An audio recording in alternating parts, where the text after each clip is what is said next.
ونشهد أن لا إله إلا الله وحده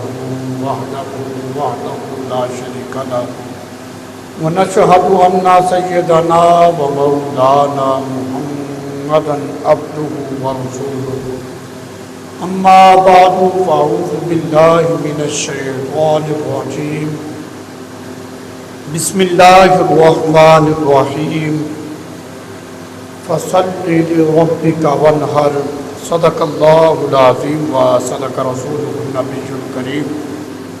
آقا نامدار سروری کائنات فخر موجودات مبدأ کائنات تاجدار عرب و عجم فخر آدم و بنی آدم شفیع المذنبین انیس الغریبین حضور رحمت للعالمین ہادی کل مولائے کل دانائے سبل خاتم الرسل آئینہ جمال کبریاء احمد مجتبی محمد مصطفیٰ علیہ الصلاۃ والسلام کی ذات مقدسہ پر محبت کے ساتھ بلند آواز کے ساتھ ہدیہ درود و سلام پڑھیے۔ الصلاۃ والسلام علیک یا سیدی یا رسول اللہ، الصلاۃ والسلام علیک یا سیدی یا حبیب اللہ، الصلاۃ والسلام علیک یا سیدی یا نبی اللہ وعلى آلك وأصحابك يا سيدي يا حضرت محمد صلی اللہ علیہ وسلم۔ معزز سامعین، آج کے اس جمعۃ المبارک میں قربانی کے حوالہ سے گفتگو ہوگی۔ دعا ہے اللہ رب العزت ہماری اس جمعۃ المبارک کی حاضری کو اپنی بارگاہ صمدیت میں قبول فرمائے۔ اللہ تعالیٰ اپنی لا ریب لا شکا کتاب میں قرآن مجید میں ارشاد فرماتا ہے فَصَلِّ لِرَبِّكَ وَانْحَرْ، اور یہ آیت قربانی کے وجوب پر دلالت کرتی ہے۔ جو صاحب نصاب نبی پاک علیہ الصلوۃ والسلام کی امت کے افراد ہیں ان پر قربانی کرنا واجب ہے۔ قربانی کی تعریف جو ہے وہ یہ ہے کہ مخصوص جانور کو مخصوص ایام میں اللہ کی رضا کے لیے ذبح کرنا، اسے قربانی کہتے ہیں۔ تو قربانی کے جو تعریف ہے اس میں اگر ہم نظر کریں تو تقریباً قربانی کا جو فلسفہ ہے وہ ہمیں سمجھ میں آ جاتا ہے کہ مخصوص جانور مخصوص ایام میں اللہ کی رضا کے لیے ذبح کرنا، اس کو قربانی کہتے ہیں۔ مخصوص جانور کہہ کر یہ ایک قید ذکر کر دی ہے مخصوص کی۔ اس کا مطلب یہ ہے کہ ہر جانور جو ہے وہ قربانی میں نہیں لگ سکتا ہے۔ مطلب اگر کوئی مرغی کو قربانی کرے تو یہ نہیں ہو سکتی، کیونکہ قربانی کے دن ہر جانور کو ذبح کرنا قربانی نہیں ہے، بلکہ مراد مخصوص جانور ہے۔ ایسے ہی اگر کوئی حلال جانور ہے لیکن پالتو نہیں ہے، مثلاً ہرن ہے، اس کو عید والے دن قربان کرے تو پھر بھی قربانی نہیں ہوگی، کیونکہ ہر جانور مراد نہیں، مخصوص وہ پالتو بھی ہو۔ مخصوص جانور جیسے گائیں ہیں، اس کی نوع میں بھینس بھی آ جاتی ہے، پھر اس کے نر مادہ جتنی چیزیں ہیں۔ دمبا ہے تو پھر اس کی نوع میں بکرا اور اس کے مذکر مؤنث، چھترا، بھیڑ جو بھی ہے وہ سارے اس میں آ جائیں گے۔ اونٹ ہے اس کا بھی مذکر مؤنث اس میں شامل ہو جائے گا۔ تو مخصوص جانور کو ہی مخصوص ایام میں ذبح کرنا ہے. پھر ان مخصوص جانوروں کی عمروں کا بھی لحاظ کیا جائے گا. مطلب یہ ہے کہ اگر چھوٹا جانور ہے، بکرا ہے، اس کی عمر شرط ہے کہ 1 سال ہو، 1 سال کا ہونا شرط ہے. اگر وہ دمبا بھیڑ ہے اور وہ سال سے کم بھی ہے لیکن دیکھنے میں اچھا خاصا صحت مند جانور ہے، موٹا تازہ اور سال بھر کا معلوم ہوتا ہے، تو یہ دمبا جو ہے، چھترا جو ہوتا ہے، یہ سال سے کم میں بھی قربانی لگ جائے گا اگر وہ اتنا صحت مند ہے کہ دیکھنے میں سال بھر کا معلوم ہوتا ہو. فقہا نے 6 ماہ تک کی گنجائش دی ہے کہ 6 ماہ کا بھی اگر کوئی بھیڑ کا بچہ ہے، کوئی دمبا ہے اور اچھا خاصا صحت مند موٹا تازہ تو وہ قربانی لگ جائے گا. البتہ بکرا جو ہے، اس کا نر اور مادہ، اس کے لیے شرط ہے کہ وہ 1 سال کا ہی ہو، سال سے کم جو ہے وہ قربانی نہیں لگے گا. ایسے ہی جو گائیں ہیں اور اس کی نو میں جو بھینس اور اس کے مادہ اور مذکر جو ہے، اس کے لیے شرط ہے کہ وہ 2 سال کا ہو. 2 سال ان کی عمر شرط ہے. اگر 2 سال سے کم ہے وہ گوشت تو ہوگا لیکن قربانی نہیں ہوگی. اگر اس کو ذبح کر بھی دیا جائے قربانی تو نہیں ہوگی، اور جس پر قربانی واجب ہے اس کا واجب بھی ساقط نہیں ہوگا. ایسے جو اونٹ ہے اس کے لیے 5 سال عمر شرط ہے. 5 سال کا ہوگا تو وہ قربانی پہ لگ سکتا ہے، وگرنہ نہیں. اب یہاں پر جو میں نے عمریں ذکر کی ہیں، آج کل لوگوں کے اندر جو بات شہرت پکڑ چکی ہے وہ یہ ہے کہ جس کے 2 دانت نکل جائیں، دندہ ہو. اب یہ قربانی کا جو ہے وہ ایام قریب آ رہے ہیں. خرید و فروخت میں بیچنے والا بھی یہی بتائے گا کہ یہ دندہ ہے، یہ 2 دانت اس کے نکل آئے ہیں. خریدنے والا بھی یہی چیز چیک کرتا ہے.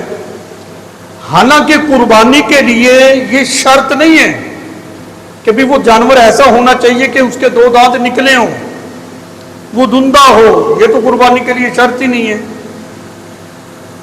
بعض جانور وہ ہوتے ہیں جو چرائی پر جاتے ہیں، باہر چل پھر کر وہ اپنے پیٹ کو بھرتے ہیں. وہ لوگ ان کو باہر چرانے کے لیے لے جاتے ہیں، پھر وہ مختلف قسم کی گھاس، بوٹیاں اور پتے وغیرہ کھاتے ہیں. پھر وہ کھانے کا طریقہ ان کا یہ ہوتا ہے کہ اس گھاس کو پہلے منہ سے پکڑ کر کھینچتے ہیں، اس کو جڑ سے نکالتے ہیں، اوپر سے اس کو توڑتے ہیں، پھر کھاتے ہیں. ایسے دانتوں کا لگتا ہے زور. ایسے جانور جو چرائی پر باہر جاتے ہیں، چل پھر کر مختلف قسم کی بوٹیاں کھاتے ہیں اور ان کو پکڑ کر گھاس کو کھینچتے ہیں پھر کھاتے ہیں، اکثر مشاہدے میں یہ بات آئی ہے کہ وہ جانور جو ہے بکرا سال کا بھی نہیں ہوتا، پہلے اس کے دانت ٹوٹ جاتے ہیں، پہلے دانت نکل آتے ہیں. کیونکہ وہ اپنے چارے کو جو کھینچ کے کھاتا ہے، زور لگتا ہے تو عموماً ان کے دانت پہلے ٹوٹ جاتے ہیں. اگر اسی بات کو شرط قرار دے دیا جائے تو یہ تو سال سے پہلے بھی ٹوٹ جاتے ہیں. اور یہ بات بھی مشاہدے میں آئی ہے کہ جو جانور گھر میں ہوتا ہے، جس کو چارہ ہم بنا کر ڈالتے ہیں، وہ پورا سال چارہ جو ہے وہ بنا ہوا کھاتا ہے. چارہ پکڑ کے اس کو کاٹنا نہیں پڑتا، خود کھینچنا نہیں پڑتا. عمومی طور پر بسا اوقات ایسا بھی ہوتا ہے کہ وہ سال بھر کا ہو جاتا ہے، عمر تو پوری ہوتی ہے لیکن وہ دندہ نہیں ہوتا، اس کے 2 دانت نہیں نکلتے. تو کیا خیال ہے جس کی عمر پوری ہو گئی ہے، ابھی وہ دندہ نہیں ہوا، 2 دانت نہیں نکلے، تو کیا اس کی قربانی نہیں ہوگی؟ ہو جائے گی. قربانی کے لیے شرط عمر کا پورا ہونا ہے، دانتوں کا نکلنا یہ شرط نہیں ہے. البتہ اس کو علامت قرار دیا جا سکتا ہے کہ جس کے دانت نکل آئیں، عمومی طور پر وہ سال بھر کا ہو جاتا ہے چھوٹا جانور. اور بڑا جو ہے 2 دانت اس کے نکل آئے تو وہ 2 سال کا ہو جاتا ہے.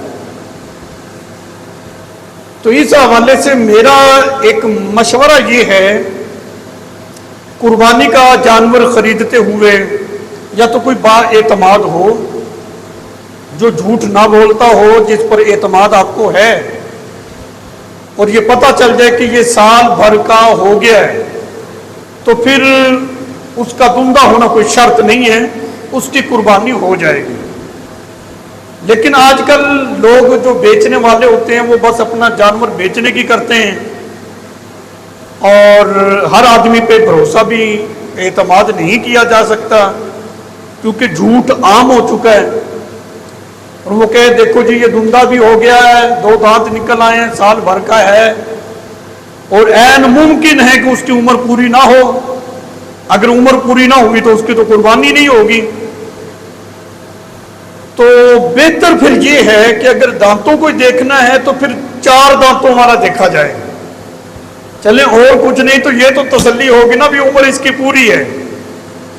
اگر 2 دانت ہی دیکھنے ہیں تو پھر اس میں تسلی یہ کر لینا بہت ضروری ہے کہ بھی اس کی عمر پوری ہو چکی ہے یا نہیں، کیونکہ بسا اوقات دانت جو ہیں وہ عمر سے پہلے بھی نکل آتے ہیں جو بار چرائی پہ جاتے ہیں.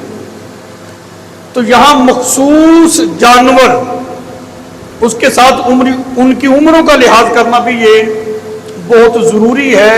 اس میں بھی احتیاط کرنا چاہیے. جو اللہ کی راہ میں ہم نے قربانی کرنی ہے، جانور کو ذبح کرنا ہے. قربانی کرتے ہوئے تیسری چیز جو بہت اہمیت رکھتی ہے وہ یہ ہے کہ یہ قربانی اللہ کی رضا کے لیے ہے. قربانی کا جانور خریدتے ہوئے بڑی تسلی کے ساتھ خریدنا چاہیے. اس کو اچھے طریقے سے دیکھ لے. جو صاحب نصاب ہے اس کے لیے تو جانور ہر اعتبار سے بے عیب ہونا چاہیے. تھوڑا سا عیب بھی اس کے اندر نہیں ہونا چاہیے. اگرچہ تھوڑا عیب قربانی کے اندر، اگرچہ وہ اس میں کراہت ہوتی، قربانی ہو جاتی ہے، لیکن صاحب نصاب کو چاہیے وہ اس سے اچھا بھی جانور خرید سکتا ہے، زیادہ قیمت کا بھی لے سکتا ہے. تو اس کو چاہیے کہ ہر اعتبار سے جو جانور خوبصورت ہو، بے عیب ہو، اسی جانور کو خریدا جائے اور وہی جانور جو ہے وہ اللہ کی راہ میں ذبح کیا جائے. مخصوص ایام سے مراد جو قربانی کی تعریف تھی کہ مخصوص جانور کو مخصوص ایام میں، تو مخصوص ایام سے مراد یہ ہے کہ 10ویں ذی الحج سے لے کر 12 ذی الحج کے غروب آفتاب تک قربانی کی جا سکتی ہے.